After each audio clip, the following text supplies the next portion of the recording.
Une aide en moins dans cette école n'enchante pas le directeur.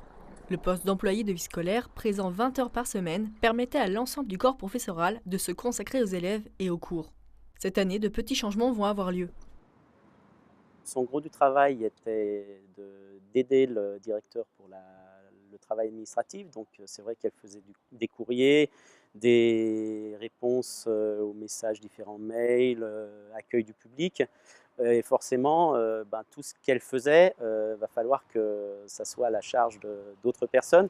Donc en partie à ma charge en tant que directeur d'école, mais aussi je ne pourrais pas tout assumer tout seul. Donc on va devoir se répartir le travail de cette personne entre toute l'équipe. Donc ça fait quand même du temps supplémentaire, du travail supplémentaire pour nous.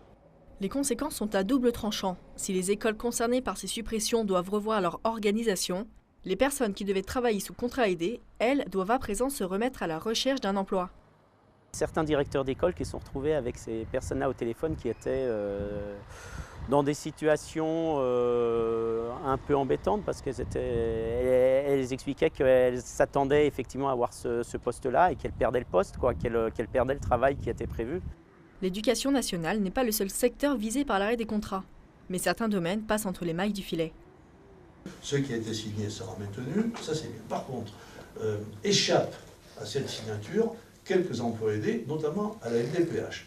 Là, moi, je me battrai comme un chiffonnier pour les garder. Ça, je vous le dis, c'est pas question de se laisser raboter ces emplois aidés, ou alors il faut du temps, 1 an, 2 ans, et on s'organisera.